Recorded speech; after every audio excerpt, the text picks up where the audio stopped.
Welcome to the Pint Glass Football Podcast.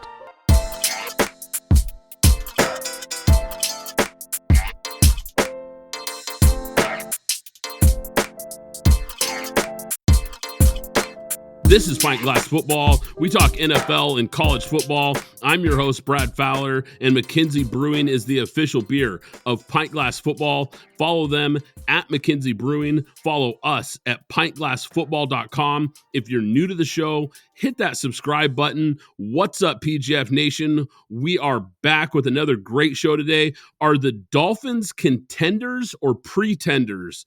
We'll give our thoughts on NFL Week 4, make our picks for the NFL MVP at the quarter mark of the season. I'll tell you the pros and cons of each remaining undefeated team in the college football top 25 and a lot more. But joining me to break it all down, my co-host, Alex Higdon. Alex, what is going on?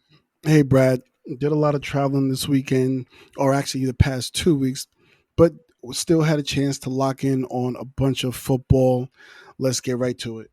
The season just keeps getting better. A lot to get to, like you said. Can't wait to jump into it. I want to start with the Twitter poll question of the week at PGF Podcast. As you guys know, on Twitter, if you're not already, give us a follow at PGF Podcast on Twitter. The Twitter poll question this week was, are the Dolphins a contender or pretender?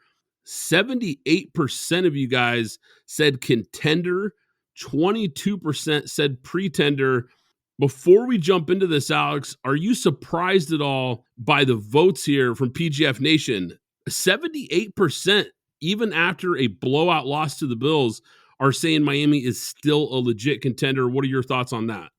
Well, I mean, I don't know if they're in offense, they're number one. However, they are flailing a little bit from on the defensive end, and you're going to need to play some defense in order to do anything. Now, I had high hopes for Miami bringing over Vic Fangio, thinking that he was going to be able to write that defense, but this defense can't be that bad simply because Jalen Ramsey is missing, because they did basically bring everyone back. So right now, currently they are 26th in defense, and they're behind Cincinnati, and they're behind teams like Minnesota, who has no defense. So until they right that ship on the defensive end, I would have to call them pretenders. Alex, I'm with you. I'm actually shocked that almost 80% of the vote said they're still a contender after this game against the Bills. And it's exactly for what you said, because I think the Dolphins got exposed in this game. Now, are they a really good team? Yes. But there was nothing fluky about this win by the Bills. They dominated on both sides of the ball. They showed us that their offense can be just as dangerous as Miami's. But like you said, the real difference here is Buffalo has a legit defense, and it looks even better since Sean McDermott took over the play calling. I mean, this defense is really playing some high-level football. They had an ugly Week 1 loss to the Jets, but really since then, this team has been dialed in. Josh Allen is playing lights out, and they found a running game outside of Allen. I think the defense playing like they are with Josh Allen now playing like he is, the running game starting to come together. They look like the best team in the AFC right now. Alex, is it time to hit the panic button for the Bengals? Yes, though I believe we both had them winning the division at 1-3. One of the things I said about Tennessee coming in is they may not make the playoffs, but they're going to fight because they have the mentality and character of their head coach. And plus, you have three major players being the coach, the quarterback, and the running back going into the final years of deals. So they're looking for jobs going into next season. And this has always been a scrappy team since Vrabel's taken over. But it's a fight in a phone booth whenever you play them. But they simply got dominated. They were out physical by the Titans, and it is definitely time to panic. I feel that management has mismanaged the entire Joe Burrow thing. This guy has gone 3 years since he's been in the league, 4 years now, without a preseason nor without a camp. This was a time to rest him and have him sit out at minimum 2 games. And have an extended rest from training camp on through preseason, on into the regular season, and bring him back around week 3. But now you're in a position where even if he feels he needs to rest, you can't, because at 1-3, now you're in the abyss, because now the percentages drop. When you were 1-2, that was fine because that's you've bounced back from that before. But now, and that was 27% of teams make it. Now I believe you're in the 10% range of teams that make it. Coming up, you do have, it looks like you have a gimme game, but Arizona's been scrappy. And then you get Seattle. And then you have a bye, but you come back, coming out of the bye, you get San Francisco, Buffalo, Houston, Baltimore, Pittsburgh, Jacksonville. And even if you want to go for the Indianapolis, all teams that are playing very well, they may not have winning records, but those are tough games. I don't know what you do right now if you're Cincinnati, because you've now extended Joe Burrow too long in terms of playing him. You can't sit him. You're just going to have to bite the bullet this season and not make the playoffs, end up with a high draft pick and get a defender, a linebacker or something, and come back next year. Let's stick with the AFC North, Alex, because I completely agree with everything you just said about the Bengals. It's absolutely spot on, and they're in serious trouble. Is it time to hit the panic button for the Steelers? Well, as long as you have that defense, you don't have to hit the panic button. But what we should be hitting the panic button on is that offensive coordinator that should have been let go as of last year. This is the same thing that Baltimore did with Greg Roman. They held on to him a year too long, trying to maintain and keep something that actually was never there for the Steelers. Since he's been an offensive coordinator, they have not had a 400-yard game in terms of total offense. So they've never had an explosion on offense to show what this team can do. The running game doesn't look better. Kenny Pickett doesn't look better, even though I don't think he is a guy that he's, to me, really set up to be a long-term backup. I don't believe he would be a starter in this league. He was overdrafted in a bad quarterback draft in the first place. However, I don't think he's this bad. I think a lot of this has to do with Matt Canada not helping and putting him in the right position. But if you're the Steelers, the fact that the Bengals are down and nobody specifically in the division looks dominant, and you have Mike Tomlin and you have that defense, and Mike Tomlin, we've seen as a coach that wills his teams to win, they're actually sitting in an okay position to still be in the playoff hunt and actually still be in the division hunt. Alex, you're right about this team because the offense is garbage. That's the bottom line. This is one of the worst offenses in the entire league, and it starts with Matt Canada. Mike Tomlin needs to rip the Band-Aid off. He's not doing this team any favors keeping him around, and they have too many playmakers to be this bad. It's not like they don't have the weapons. The offensive line still isn't very good. I get that. It's a work in progress. But for some reason, Tomlin is continuing to be loyal to this offense coordinator, and I just don't get it. It's still early enough in the season that you can shift gears and maybe give this team a spark and get them moving in the right direction. Now, Najee Harris, he needs to come off the bench. Look, I know you took him in the first round and you thought he was going to be your bell cow running back. He just isn't that guy. He's not a terrible running back, but he's just not the player you thought you were getting. And quite frankly, Warren, the undrafted free agent running back, he should be starting right now. He's the more decisive, more explosive running back. He's a better pass catcher out of the backfield, and it gives Kenny Pickett somewhere to go with the ball when he's under pressure. They've got to make changes. It starts with the offensive coordinator, and I think it starts with the running back position. Now, the defense, they've been a little bit spotty because we know it's a good defense, but this defense got shredded by the Texans this week. They have 2 close wins and 2 blowout losses. I'm just not sure how good this Steelers team actually is. But to your point, Alex, I think there's still time to maybe right the ship here. They've just got to make changes, and they've got to do it quickly. Now, I want to shift to the Texans real quick because, Alex, I absolutely love what I've seen from C.J. Stroud. We talked about it briefly last week, but he looks great. He's accurate. He's poised in the pocket. He's got great touch. He puts the football in the right place. He's putting this team in a position to win games right now. He has thrown for the second most yards by a rookie through his first 4 games in NFL history. It's really incredible what he's doing right now, and it's really changing things. And D'Amico Ryans deserves a ton of credit because he's doing a great job right now. He looks like a home run hire early in the year so far. This team looks a little bit better every week. Yeah, absolutely. There's a narrative, and everyone has heard it several times that I have on Ohio State quarterbacks, and I'll speak to it a lot more later on in the show on what I have to say. But yeah, I agree with you, Brad. C.J. Stroud is really looking like he should have been the number one pick, but I guess there's a lot of context around what's going on in Carolina. But C.J. Stroud on this Houston team that nobody thought much of, outside of they don't have any real true offensive weapons outside of Damian Pierce. But here comes Nico Collins out of nowhere, and he's a player.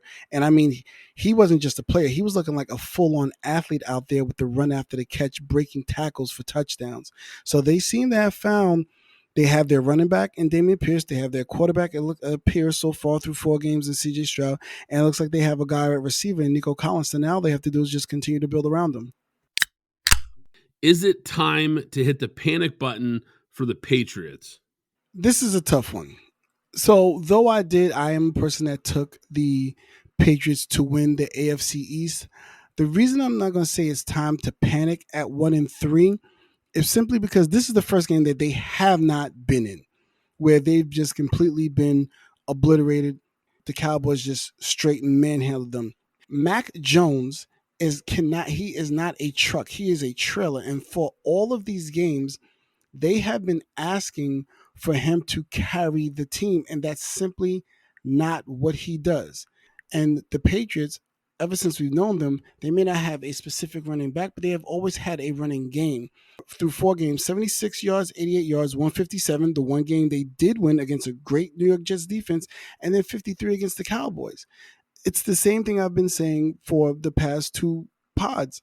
They are not running the ball to maximize Mac Jones. If you're expecting him to carry you, that's not what he does. He was the most quarterback ready coming in the draft, but he also had the lowest ceiling for a reason. He is not a guy. He is a guy that you're going to have to carry, and then he can make plays in between. Patriots need to get this running game going, or else this is going to go off the rails quick. But if you're telling me all they're going to do is need to fix the running game, I'm going to trust that Bill Belichick can fix that running game, and they can get back on track. Maybe not win the division, but they'll be a competitive team at 8-9 or 98 by the end of the season. I'll be honest, Alex, I don't know if I'm as confident. I think there's some underlying issues with this team. And here's something that I never thought I would say about a Belichick team. The Patriots were uninspired, undisciplined, and unprepared in this ball game. Plus, when it comes to Mac Jones, I think it's time to punt on this guy. He's a limited player. Like you said, he has a low ceiling, but it looks like he's regressed. And I agree with you on the fact that they need to help him out and they need to have a running game to help support him. I think you're 100% right there. But this guy is not taking care of the football. And now there's reports that are coming out that he's been an issue in the locker room as well. So I'm starting to really question not just the player, but the character issues here. I thought Bill O'Brien was going to come in and really fix this offense, but I don't know if they have the quarterback or the playmakers to really be competitive, especially in this division, because right now this division looks really, really tough. We've seen how good the Bills are playing. Miami is an offensive juggernaut, and that Jets defense, even though they don't have the quarterback anymore, that defense is going to keep them competitive throughout the year. I think this is the type of loss that is more than a loss. This team is terrible right now, and I just don't think there's any way they're going to be able to compete at a high enough level the rest of the year. Now, the defense, which might have been the saving grace for this team, they just lost Matthew Judon and Christian Gonzalez to injuries. So arguably your 2 best defenders are now out. It feels like it's starting to really fall apart in New England. Alex, I laugh because it's time for our weekly Brandon Staley segment. It just seems to happen every single week. We've got to bring this guy up. And believe me, it's not on purpose. It's just every week he's doing something that has me saying, my goodness, what are we watching here? Asante Samuel, at the end of that game, intercepts the ball, and apparently Brandon Staley was telling him to get down, get down. Now, look, if there had been 30 seconds or a minute in the game, I get it. But there was 2 minutes and 38 seconds left in the game, and when he picked off that pass, he only had Aiden O'Connell to beat going down the sideline. So I think there's a pretty good percentage chance that he could have taken it all the way back. At the very least, we know he could have gotten to at least midfield. So I don't understand Brandon Staley's thinking here once again, telling his player to get down in that situation. It's just bad coaching because now you're deep in your own territory. They run the ball. The Raiders call timeout. So they have to get a first down. And Justin Herbert bails out Staley with a beautiful deep ball down the sideline. Quite frankly, Justin Herbert is bailing out Staley again late in games with absolutely terrible coaching decisions. It's just the same story every week, Alex. Charger ownership, what are you doing? What are we doing? You believe Justin Herbert is a guy, you gave him the contract. You know these windows close and they close fast, especially when those contracts kick in. What are you doing? Get this gentleman out of there. Maybe he needs to go be a defensive coordinator solely and focus on that because even his defense isn't good. And now, again, this is my Raiders, but again, he got bailed out just like he got bailed out last week by Kevin O'Connell in their play calling. He also got bailed out by the Raiders in this play calling. However, to Brad's point, if we go back to that 4th and 1, okay, 4th and 1 at your own 34. I mean, that part I don't understand. It's not like the Raiders were lighting up the scoreboard, and it's a rookie quarterback. But if I'm not mistaken, Khalil Mack had 8 sacks in this game or something to the point of like, what do you need to see that your defense isn't telling you? Like, give us a chance to shut this down. What are you doing that you don't just kick the punt and let your defense do what they need to do, but instead you go for it on the Raiders side of the ball and give that rookie quarterback a shot to, maybe you have some type of comeback win. On the other side of that, for the Raiders, Aiden O'Connell, his first start, a lot of us Raider fans were looking for him to start. He did look good in the preseason. I had him pegged as a Brock Purdy, quote unquote, type quarterback coming into this draft. He did look good. He was good. He held onto the ball too long, but when he was holding on the ball to, he was looking at 3 to 4 progressions each time when he got sacked and had a bad fumble. That means you just need to speed up the clock in your head, and that's fine. You can fix those things by getting more reps and getting more game time.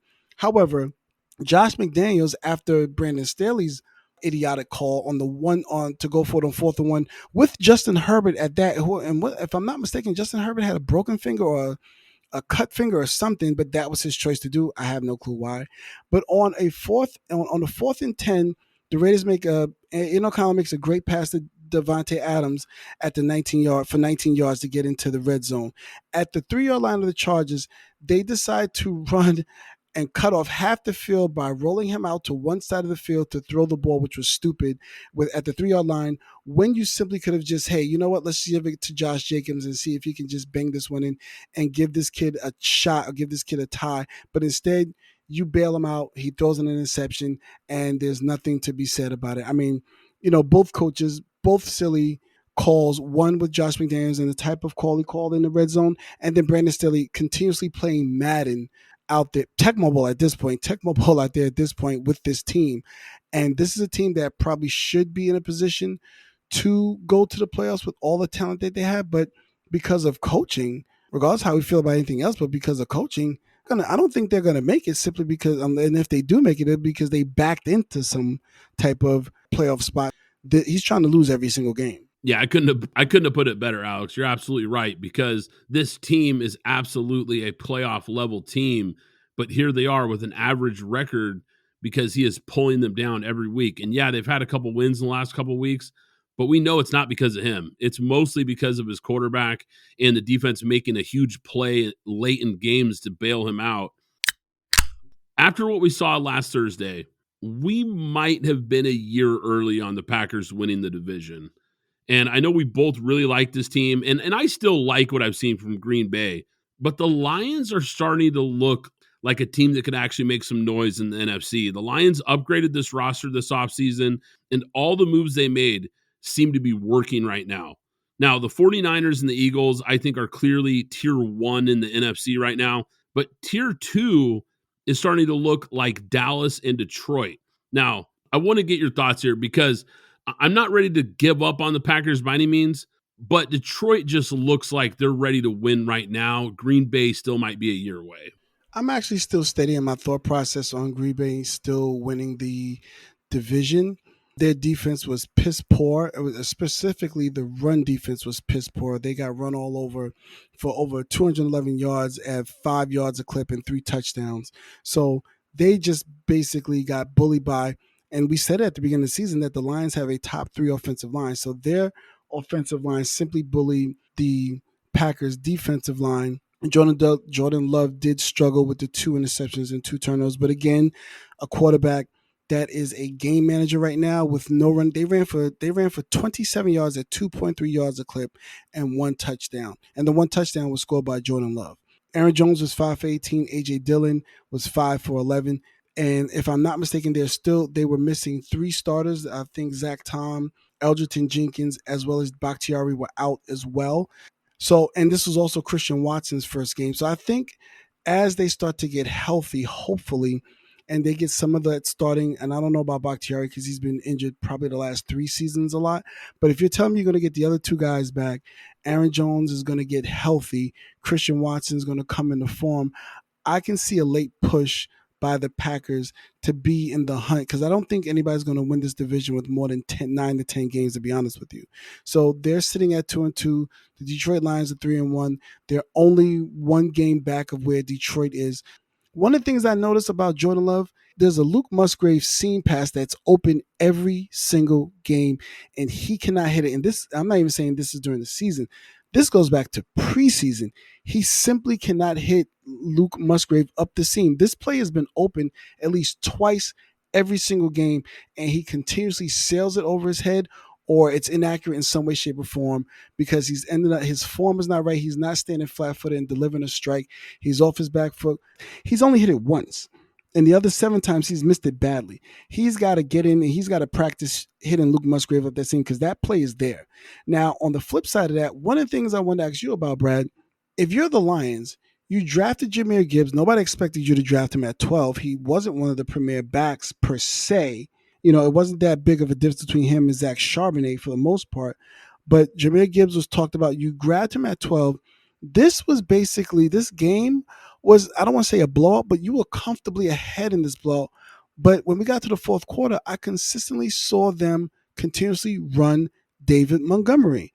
And Jahmyr Gibbs did not get any snaps. And I don't understand. You drafted this guy at 12, which I think we both thought was a mistake, because perhaps you could have used a Christian Gonzalez in your defensive backfield to help out the defense. But you got Jahmyr Gibbs, but the bell cow is David Montgomery. So something's not right with what I'm seeing in the Lions in terms of their draft pick, if we're just specifically talking about Jahmyr Gibbs. Yeah, Alex, and we talked about Jahmyr Gibbs, explosive player, talented player. I thought he was more of a late first round type of talent, early second round type of talent. So yeah, it felt like a huge reach, and I'm with you. And the fact that they aren't using him in that spot was a great point by you, because why draft him at 12 if he's not going to be a difference maker? We look at the other running back that went early in this draft, Bijan Robinson. He's getting a big time workload in Atlanta. He's clearly been a focal point of that offense. If you're going to draft a guy that early, why wouldn't he be a focal point? And I think part of it is exactly what we talked about when we were looking at his tape during the draft process. And we both said the reason we had him at number 3 on our running back board was because he didn't look like a 3-down back. And I'm wondering if Detroit is actually starting to sense that as well, that he's more of a situational, rotational back and a talented one, but you don't take a rotational back at number 12. Will the LA Rams make the playoffs? Because right now, they're one of the biggest surprise teams in the NFL. They're playing some really good football. They did blow a 20-point lead versus the Colts, but the Rams have shown so far that they can compete with good teams. They beat the Seahawks and played the 49ers close in week 2. So this is a team that's really been competitive and playing, quite frankly, better than almost anybody could have imagined going into the year.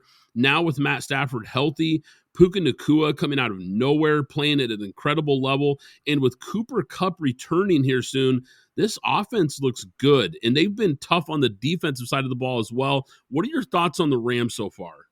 I mean, surprising, competitive in every single game. As you said, I call him Pikachu, but Puka Nacua out here looking like we don't even know that Cooper Kupp is not on the team, but performing at a high level. I mean, that was him that caught that ball to end the game as well. And it was his first touchdown of the year. And for everything that the Rams are doing, I want everybody to keep in mind, Matt Stafford has only thrown 3 touchdowns. So they've played 4 games. He's only thrown 3 touchdowns and 5 interceptions. So this is an all-around team effort on defense and offense. The reason that they're so competitive and that they're winning games and that they're sitting at 2-2. I think by their bye in week 10, we're going to know exactly who the Rams are and if they're still going to be in contention or not, because those are 4 losable games. And let's just say if we want to give them the Arizona win, they could be 1-4 going into that bye week, which would put them at 3-6. And maybe we have a difference. We're saying that having a different tune by week 10. But as of right now, kudos to Sean McVay, kudos to that offense, kudos to that defense, because they are putting everything together and remaining competitive. And that's what you want to see at minimum from your team. Yeah, side note here, because you brought up Arizona, and I'm glad you did, because this team has also been really surprising because they've been really competitive. They're a feisty team that really plays hard every week, and they've surprised a lot of people with how well they've played early in the year when everyone, myself included, pretty much had them pegged as the worst team in the NFL. I've got to give a lot of credit to Jonathan Gannon, and it got me thinking here. Jonathan Gannon taking over at Arizona, coming over from Philadelphia, Shane Steichen going to Indy, the other coordinator that the Eagles lost from that Super Bowl run last year. These two guys are really doing a great job for the Colts and for the Cardinals. I think both these coaches, the early results are showing that these look like 2 really good hires. They've got both these teams playing hard, playing competitive football. I like what I've seen from these 2 young coaches. And we get to see, and as we saw recently, we saw that Jonathan Taylor now wants to play, and he's shown up at practice to try and put the pads on. So it's going to get even more interesting as the season matriculates. That's a team that is going to definitely be something to watch here in the next few weeks, see if they can stay in contention here in the AFC South. Now, last week, we had the battle of the 2 worst teams in the NFL, and it's now official. The Bears are the worst team in the NFL. Matt Eberflus is toast. I mean, this guy's done. Let's face it. He is a dead man walking. They blew a 21-point lead to the winless Denver Broncos, who have looked equally as bad. A lot of different directions, a lot of different takes we could go here, but what are your thoughts on this game and more big picture thoughts on these 2 franchises right now? I know we kind of dived into it last week, but I think this game was very telling, and we saw some horrendous coaching late in this game by Matt Eberflus as well. Yeah, I mean, Matt Eberflus, everything that's gone on, you have that issue with your defensive coordinator that had to resign. Justin Fields come out with the comments that he had. At one point during this game, Justin Fields was 24 for 24 and ended the game at 28 for 35 for 335 yards and 4 TDs and 1 interception. I went and I looked back. That is literally the greatest game by an Ohio State quarterback ever in history. That game right there by Justin Fields. To my Ohio State narrative that I continue to push, that is the best game by an Ohio State quarterback. Now, Matt Eberflus, after everything you've gone through for the last week and a half, again, from management to the coaches to Justin Fields, this kid, Justin Fields, and I'm actually going to shoot him some bail here, he needed this win, and you bumbled it. This could have been a confidence booster for this team, could have been a confidence booster for Justin, a confidence booster for front office in you. And I believe you bumbled it away. And Brad, you said it right. You will not be coaching this team next year, whether Justin Fields is the starter or not. You simply will not be the coach. And another note on the offense, Chase Claypool was a healthy scratch. He did not play. So this does not bode well for him on this team with all the talent that he has. And Brad, you were on this early. You said the Steelers are a team that develops 2 things: linebackers and wide receivers. They always have one in the chamber. And for them to give up on this guy tells you a little bit more than what you need to know regardless of his talent. And it seems that it's showing in a place where you should be able to get on the field easily because they're so starved for offense that he was a healthy scratch. Now, on the other side of things, this Denver is last in defense. I don't know if anybody realized they went from being a top 5 defense to being they are dead last in all total defense. They're giving up 461 yards a game. They're giving up 285 yards, and they're giving up 285 yards of passing and 176 yards per game on the ground, as well as 37.5 points. A lot of that thanks to the 70-point outburst by Miami, but still, I'm hitting the panic button on Denver because 1-3 is not what anybody expected from this team. This team had a Super Bowl thought process, a process in terms of what they were doing. They felt they got the quarterback, they felt they brought in the coach, and they felt the defense was fine, and everything has seemed to have just simply fallen apart. I would hit the panic button on Denver, and Matt Eberflus, you can't even sit down right now how hot that seat is. The coaching decision that really stuck with me here was Chicago opting to go for it on 4th and 1 at the 18 rather than kick a field goal. A field goal in a tied game, they could have taken the lead. Instead, they go to running back Khalil Herbert. They failed to convert, and Denver drove down the field for a game-winning field goal. Now, for those that want to argue analytics, ESPN's analytics model had the field goal as the right decision in that situation. So we can just erase that narrative right now. Justin Fields, like you said, played his best game as a pro. Granted, versus a terrible Denver defense, but this team cannot get out of its own way. Zencastr is the ultimate web-based podcasting solution. It provides high-quality audio and video podcast production and hosting. With a full suite of professional tools, podcasters can seamlessly record, produce, and publish studio-quality content all from one dashboard. Zencastr's post-production process takes the headache out of audio production. Set the right podcast loudness and levels while reducing background noise with a click of a button. Coordinating all your guests to record in person is painful and tedious. Easily invite up to 11 participants per recording with one click. Go to zencastr.com/pricing and use my code PGFP, and you'll get 30% off your first 3 months of Zencastr Professional. I want you to have the same easy experiences I do for all my podcasting and content needs. It's time to share your story. Hey there, PGF Nation. You know what's important when you're having a good time? Staying hydrated. And that's where Liquid IV comes in, the category-winning hydration brand that's fueling your well-being. With just one stick of Liquid IV, you get 2 times faster hydration than water alone, plus 5 essential vitamins to keep you feeling your best. And let's not forget about the convenience factor. The packaging is perfect for on the go, whether you're tailgating or just hanging out on the couch. But what really sets Liquid IV apart is the amazing flavors. Personally, I'm all about the Concord grape and lemon lime. And with 3 times the electrolytes of traditional sports drinks, Liquid IV is made with premium ingredients to give you the hydration and nourishment you need. Get 20% off when you go to liquidiv.com and use code PGFP at checkout. That's 20% off anything you order when you shop Better Hydration today using promo code PGFP at liquidiv.com. So next time you're cracking open a cold one and settling in for the big game, make sure you've got Liquid IV by your side. Trust me, your body will thank you.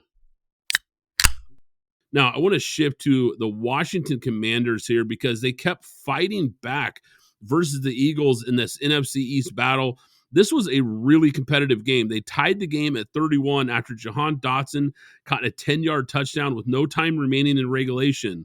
But instead of going for the win with a 2-point conversion, which, once again, the analytics would have told Ron Rivera, go for that 2, he instead opted for the PAT to send the game to overtime. Washington then went 3 and out in overtime, and Philadelphia kicked a game-winning field goal on their first drive in overtime. What do you make of that decision by Ron Rivera? Because it felt like they had a great opportunity to knock off a really good Eagles team. Initially, my thought process was you play for the tie, you go and you try to win it.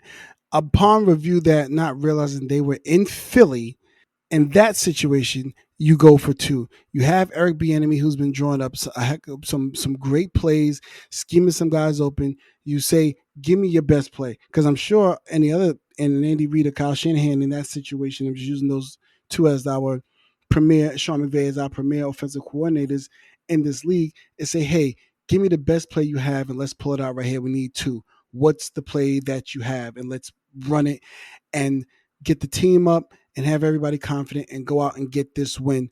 And they neglected to do that in enemy territory against the Philadelphia Eagles, who we know who they are, we know who they can be, and to give them the ball back home, I think they should have gone. I'm changing my tune. They should have gone for two in that situation. They've been consistently playing the Eagles tough. They shut down their running game. They have a great front four in terms of that, but they've been able to do some things. So continue doing what you do and go for the win. They should have gone for the win, and they didn't. So here we are. They're sitting at 2-2. The Eagles are sitting at 4-0. Yeah, I agree, Alex. They should have went for the knockout punch. And I also agree with what you said about Eric Bieniemy, because he has done a really good job, especially in the red zone, drawing up some really good plays. So you're right. I think that was a great opportunity that they missed. And I think Ron Rivera is going to have to turn in that riverboat nickname, because that was not a riverboat decision at all. That was really playing it safe, and it backfired in his face. Now, I want to jump to the Monday Night Football game. This was ugly. This was hard to watch. I mean, let's face it, this was a really terrible game for the New York Giants. They were in a must-win game at home. They needed this one bad. Now, granted, Saquon Barkley was out. Andrew Thomas was out. Quite frankly, with those guys out, this Giants team looks like the team from 2 years ago before Brian Daboll showed up. I mean, it was ugly. Daniel Jones was terrible with multiple turnovers in this game. Now, to be fair to Daniel Jones, the offensive line was awful. They allowed 10 sacks in this game, 0 protection. Jones actually escaped at least 3 other times in this game. It could have been worse. Now, the Giants defense I thought they played okay considering the circumstances and what the offense kept putting them on the field during the entire game, putting them in bad situations. The roster still has a lot of holes. I think last year, when we look at this Giants team from last year, they had good coaching, an easy schedule, and a healthy Saquon Barkley, and it got them to 9 wins and a playoff win. But I think it also provided maybe a false sense of security on just how far along this Giants rebuild actually was. This team was a mess under Dave Gettleman and Joe Judge. And unfortunately, the start of the season is starting to show us that they still have more rebuilding to do than maybe some of us realized going into the year. Outside of offensive line, they did make some moves. Obviously, injuries happen, but getting the center and having Evan Neal and Andrew Thomas coming back together, you would think they would have been better, but obviously they were hurt. They did not bring in enough weapons on this team, whether Saquon Barkley is there or not. And we saw it's been on replay everywhere, the little fling of the tablet in terms of what Daboll when he was talking to Daniel Jones. I saw the same thing that he saw.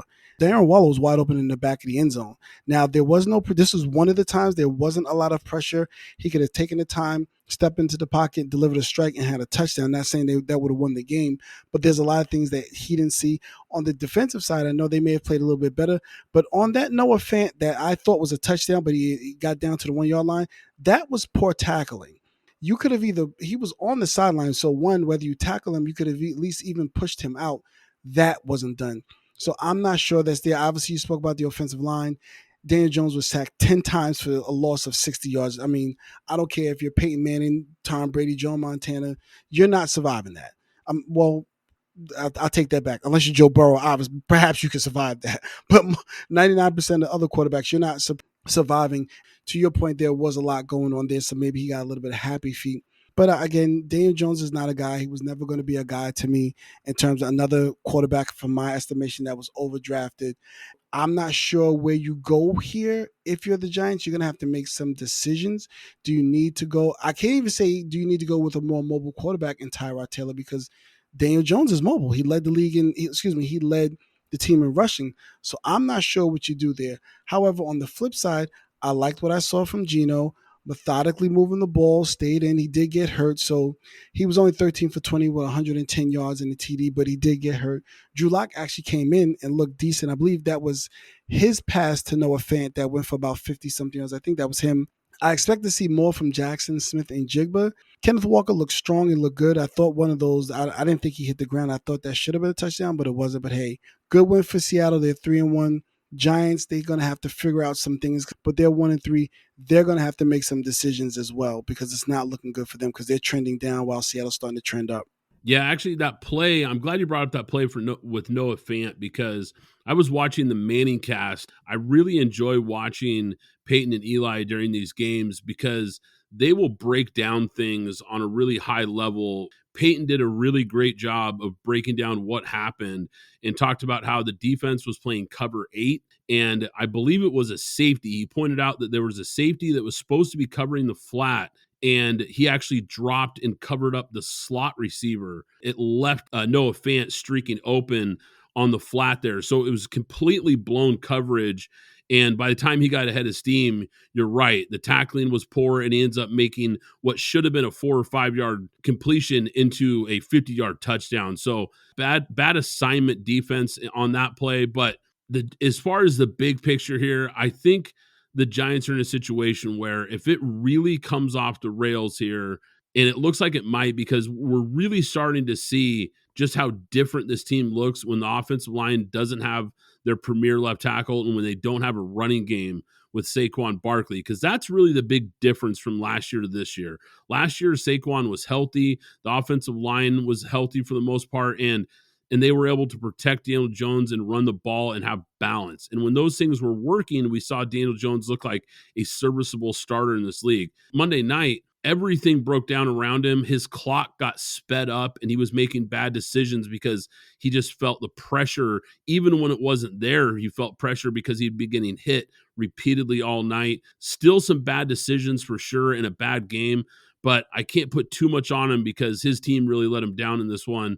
I think it's going to be really interesting to see where they end up in the draft at this point, because with this deep quarterback class, there's going to be a real decision to be made on whether or not they take a quarterback, or if they trade that pick for somebody who's hungry for a quarterback and maybe try to build around Daniel Jones some more. It's an interesting situation they're going to be in. I know they just paid him, but they do have some outs in that contract. So just a very interesting transitional period for them these next couple of weeks to kind of see what direction they go. But they've got a tough schedule coming up, so it's not going to get any easier for them.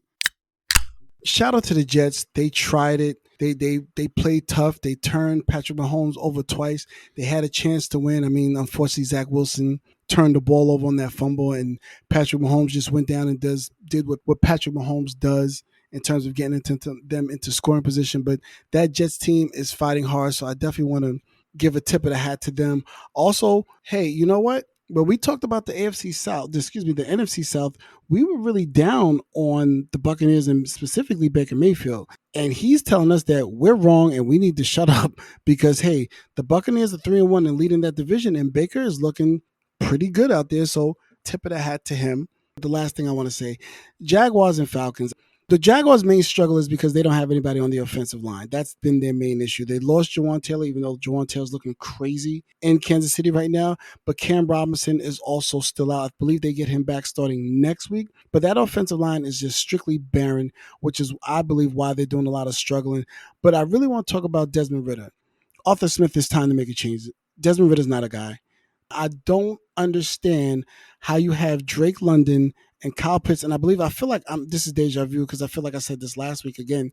I don't understand how you have these two guys and you simply cannot get them the ball. And it's for a lack of trying. I mean, Bijan Robinson has more targets than Kyle and Drake London. Well, he has the same amount as Drake London, but he's got more than Kyle Pitts. That doesn't make sense. That means this is Captain Checkdown. This is Captain Checkdown. You need to get somebody in there. Taylor Heineke's there. We saw what he was able to do in Washington. You have a chance. This division is still wide open. You're still only a game behind where the Buccaneers are. But this division is wide open. Give these guys a chance. Put Taylor Heineke in. I'm sorry, Desmond Ridder. I never thought he was a guy, and he's shown me that he's not a guy. And Arthur Smith needs to make a decision on what he sees for the future of his quarterback position. Yeah, if Desmond Ridder wasn't so terrible in this game, the Falcons, with even a mediocre quarterback, probably win this game because the Jaguars weren't very good. Trevor Lawrence wasn't very good. And quite frankly, he hasn't looked that great all season. He's almost looked like he's taken a step back here. He doesn't look like the quarterback I thought he would at this point in his career. And this team does not look like the team I thought they would. And you're right about Atlanta for sure. He's not the guy. He was a third-round pick. You tried it. It didn't work. It's time to shift gears. They're going to be drafting a quarterback in April. I don't think there's any doubt about that. On a quick side note here, out of curiosity, I flipped on the Toy Story broadcast where it was animated and it looked like Pixar movie with the players and stuff. I know this was targeted for kids, and it's a really neat idea. And I get the whole promotion behind it. Maybe something to kind of pull in kids to be watching football. But I put it on for about 5 minutes, and it had technical difficulties probably 3 times in 5 minutes. And I'm like, okay, you got to take this back to the lab. You got to get this squared away because that was a mess. I don't know how anybody could watch that and really enjoy the game, even in that version when it was constantly being delayed from technical difficulties. So, yeah, they got to get that cleaned up. If they're going to do that again, that needs to be better because that was awful. Yeah, and I think when you're doing live animation and you're trying to write a code or whatever it is from a technological standpoint to get that to work properly, you're going to have some issues. And I think that's what it is. I guarantee you by the end of the season, they'll have righted the ship. They'll find some technology or some coding or whatever needs to be done. That'll be working, and it'll look like how they expect it to look going forward.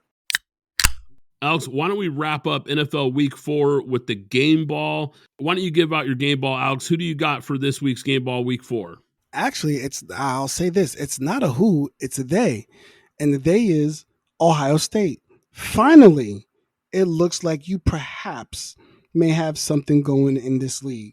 And looking like some successful quarterbacks, or rather at least one true successful quarterback in this league, and what we saw from Justin Fields, 28 for 35, 80%, 335 yards and 4 TDs, and CJ Stroud, 16 for 30, 306 and 2 touchdowns. And we know that CJ Stroud has simply been on the tear since he's started. So kudos to those two gentlemen and to Ohio State, because I've been picking on you guys, but you guys finally had a great day for not one but 2 of your quarterbacks in being successful. And let's see where they go from here.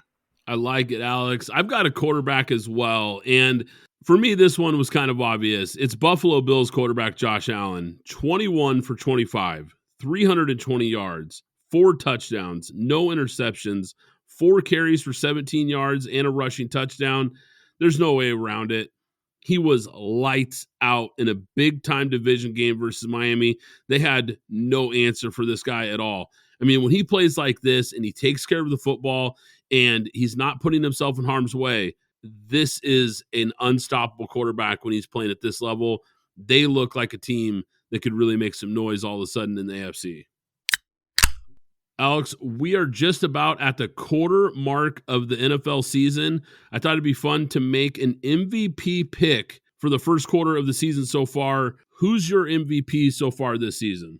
I think it's undoubtedly Christian McCaffrey. I mean, we know that this has primarily been a quarterback award. I mean, no outside of quarterback has won it since Adrian Peterson. I believe that was 2006, if I'm not mistaken. But Christian McCaffrey is simply looking like a one-stop scoring machine out there. This guy scored in every single game, going not just this season, but going back to week 13 of last year. He scored in every single game. So I believe he's undoubtedly the front runner for the MVP, because there is right now no standout quarterback. That's not to say somebody can't take off, but as of right now, it's Christian McCaffrey. Alex, I couldn't agree more. He's got to be the pick. You know, there's guys that I can maybe put in the conversation, but really what he's doing these first four weeks has been unbelievable. He has a league-leading 600 yards from scrimmage and 7 touchdowns, tied for the most in the NFL. McCaffrey is now just the 3rd player in NFL history with at least 600 scrimmage yards and 7 touchdowns in his first 4 games. The only other players to ever pull that off were Jim Brown and Emmitt Smith. Pretty impressive stuff from what we've seen from this guy. Last Sunday, he also set a 49ers franchise record for the most consecutive games with at least 1 touchdown. And right now, he's on pace for 2,550 yards from scrimmage and 30 total touchdowns. You put up those kind of numbers, and he might just be the next running back to win the award. Week 5 in college football had some great games. Oregon State beat Utah in a top 25 matchup. Kentucky moves to 5-0 with a win over Florida, a team that, Alex, I can't figure out your Gators week to week. I don't know what to make of this team. Auburn almost beat Georgia. That game really came down to the wire. Arizona almost beat Washington. Colorado almost pulled off a huge comeback win over USC. Ole Miss beat LSU in a shootout. Oklahoma quietly moves to 5-0. Nobody seems to be talking about them. Alabama smashes Mississippi State. They're playing better football recently. Alex, what did you take away from week 5 in college football? Well, the first thing I took away is that it's getting close, and I said UGA is going to get picked off. They're going to get picked off soon. And the other part is that USC defense isn't what people think it is. So I'm not sure what they're going to do. They did get dropped down one spot, and I think rightfully so, because after doing what they were doing to Colorado, there's no way that Colorado should have come back in that game, but they did. So I'm wary of what USC is in their title national championship hopes to see what they can do. The only thing I can say about the game is we gave you Gatorade. I mean, I don't know what more you want more you want from us. But until we get the quarterback situation straightened out, we're not going to be anything. Our quarterback for the transfer from Wisconsin was never really a guy. He's just here because we had to scramble after the Jaden Rashada debacle in terms of him being our quarterback. So we ended up with a transfer from out of Wisconsin, whose name I don't remember, and I'm probably not going to remember because I'm very irritated with him right now. But until we get that position straightened out, we can have all the athletes we want to, but that quarterback position has to be either an athlete or a guy that can get the ball down the field. So we're just going to be stuck in neutral until we get that fixed.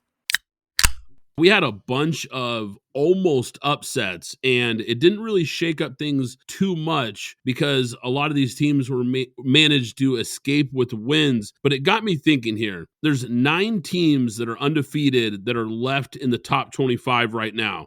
I'm going to go through each of them and give you my pros and cons on each one of these teams. Alex, you absolutely hit it perfectly on the first one. At number 9, USC. Now, look, the pros, I think we know. It's the offense. Caleb Williams in this offense, they're as good as advertised. I mean, they are unbelievable. He's unbelievable. I've talked a bunch about this guy. Quite frankly, I cannot wait to see him at the next level. On a side note here, there's more and more rumblings that he might actually come back to school. I know we've briefly talked about that as well, Alex. That's a fascinating storyline that we're going to follow throughout the year for sure. But as of right now, we know he's a lock for the number 1 pick. He's a generational talent. But the defense, man, I thought a couple weeks ago they were improving. It looked like they were going to be getting it going there on the defensive side, but they're moving in the wrong direction. And quite frankly, they cannot win a title with this defense, no matter how good Caleb and that offense is.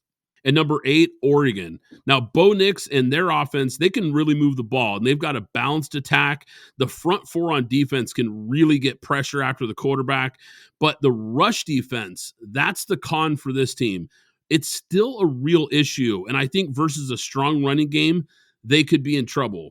At number 7, Washington. Their offense, outside of maybe USC, is probably the best in college football. It's electric, especially through the air. But their run game and their defense versus the run, I think, are their cons. I think those are both real concerns for this team. Similar to USC, they have to win in a shootout, it feels like, every week. At number 6, Penn State. I said it, I think it was last week, Alex, maybe the week before. I said Penn State might actually be the best team in the Big Ten this year. They're quietly putting it together. Their defense is for real. Now, their offense isn't that explosive, and I think versus a high-power offense, their defense might have to bail them out somewhat. At number 5, Florida State. Now, at times, they look like the best team in college football. We've seen moments when they've been really impressive, but their con is that they've lacked consistency. We just don't see it play in and play out, quarter in, quarter out, and game in and game out. The D-line can wreak havoc on opponents. They can really wreck games, and their offense has explosive playmakers, quarterback, wide receiver. They're still a legit contender, but I'd like to see them week to week putting it together. At number 4, Ohio State. The best wide receiver group in college football. They are as talented as any roster in the country. But for me, I question Kyle McCord at quarterback. This guy is a big drop-off from what they've had in recent years at that position. Number 3, Texas. Texas might be the real deal this year. I'm starting to really wonder if they can make a legitimate run here. Now, they're built in the trenches. Offensive and defensive lines are good. Their quarterback and wide receivers are explosive. I think the con for Texas would be that their defense doesn't create a lot of turnovers.